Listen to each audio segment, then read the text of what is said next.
Good morning मेरो साथीहरू, मेरो फेसबुक, इन्स्टाग्राम र युट्युबमा हेर्ने साथीहरूलाई धेरै धेरै स्वागत छ मेरो सानो एउटा भिडियोमा।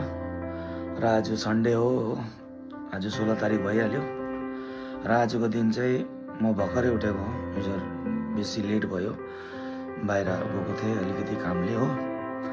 र आज चाहिँ हिजो चाहिँ लेट पनि खाना भयो र अहिले बिहान भोक पनि लाग्यो र अब म जस्ट नै उठेको। अब म पनि फ्रेस हुन्छु हो र तपाईँहरूको लागि पनि एउटा म भिडियो बनाउँछु, मेरो लागि पनि मेरो एउटा भिडियो बनाउँछु। यहाँ मलाई टाइम पास गर्नु राम्रो लाग्छ होइन।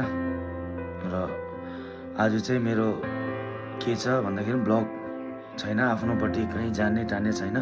आज मेरो रुममै म एउटा सानो भिडियो बनाउँछु र त्यसमा चाहिँ म साउथको एउटा डिस लिएर आएको छु र म त्यो बनाउँछु। अहिले म तपाईँलाई डिटेल्समा दिइहाल्छु सबै जानकारी होइन। जसले चाहिँ सोध्नुहुन्छ म बताइदिन्छु कसरी बनाउनु पर्छ।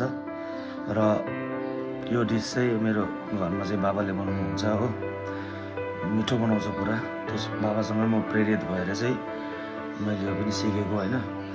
त्यसको पछि चाहिँ आमाले मिठो बनाउँछ, त्यसपछि चाहिँ मैले मिठो बनाउँछु।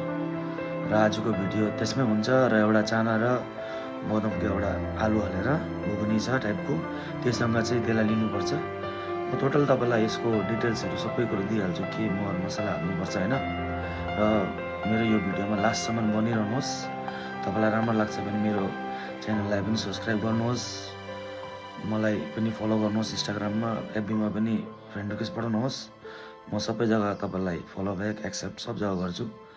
र हेर्नुहोस् तपाईँलाई कस्तो लाग्छ मेरो यो डिस, घरमा बनाउनुहोस्, सबलाई खिलाउनुहोस्, कस्तो लाग्दो रहेछ एकपल्ट ट्राई गर्नुहोस् ल। त्यसो भए म रेडी हुनु गएको हो, अब म प्रिपेयर गर्छु, तपाईँहरूलाई सबै डिटेल्स दिइहाल्छु। बुझ्नु भएन भने मलाई कमेन्टमा बताउनुहोस्, सोध्नुहोस्, म बताइदिन्छु। ओके। उपमाको लागि सर्वप्रथम मैले प्याज, खोर्सानी र अदुवा लिएको छु। यसलाई सानो सानो गरेर बारिक काटेको छु हो। अन्त कडी पत्ता पनि यसमा चाहिन्छ, एकदम जरुरी छ। र मैले कराई बसेको छु, त्यसमा चाहिँ कालो तोरीलाई हल्का ड्राई गरेर निकाल्ने हो। अन्त हेर्नुहोस् कि बेसी नलानुहोस् हो, त्यो पनि तपाईँले चेक गर्नुहोस्। त्यसपछि चाहिँ यसमा चानाको दाल, हेर्नुहोस् मैले हालेको छु चानाको दाललाई पनि मजाले हल्का आँचमा ड्राई गरेर यसलाई चलाउँदै गर्नु पऱ्यो, हेर्दै गर्नु पऱ्यो। जुन चाहिँ कडी पत्ता थियो त्यसलाई पनि मैले हल्का मिक्स गरेर मजाले ड्राई गरेको छु। र यसरी हुन्छ यो। त्यसको बाद चाहिँ जुन चाहिँ मैले सुजी लिएको थिएँ, मोटामोटी सुजी चाहिँ 300 ग्राम जति होला हो। 300 ग्रामलाई यसलाई पनि मजाले हल्का आँचमा भुट्दै होइन, जबसम्म रातो हुँदैन यसलाई तबसम्म यसलाई भुट्नुपर्छ। र अघिको यो मेरो भुटेको सामान हो। र सुजीलाई चाहिँ मैले हल्का हेर्दै चलाइरहेको छु हो।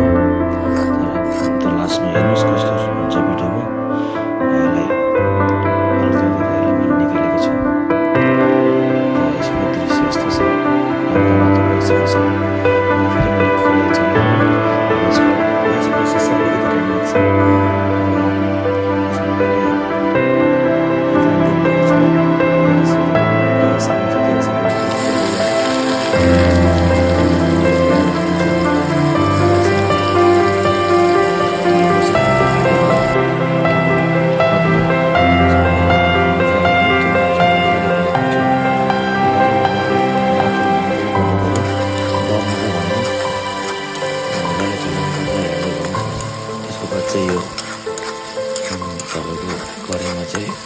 कराई हिसाबले चाहिँ पानी थप्नु पऱ्यो। पानी थपेर चाहिँ यसलाई पुरा पकाउनुपर्छ। त्यसको बाद चाहिँ यसपछि चाहिँ यसमा हल्का स्वादअनुसार टेस्ट गरेर चाहिँ नुन हाल्नु पऱ्यो तपाईँहरूले। हेर्नु यसरी बोइल हुँदैछ, मैले नुन पनि हालेको छु हो। त्यसपछि अघि ड्राई गरेको त्यो उनीहरूलाई पनि मैले हालेर चलाएको छु मजाले हो। लास्टमा चाहिँ यो सुजीलाई चाहिँ हल्का चलाउँदै, त्यो पुनुले चलाउँदै यसलाई मजाले मेरिनेट गरेर चाहिँ यसरी गर्नुपर्छ। यस्तो हालत हुन्छ लास्टमा हो। हाम्रो उपमा चाहिँ रेडी भयो। तपाईँले सेयर गर्नुहोस् यो तपाईँलाई मन पऱ्यो भने।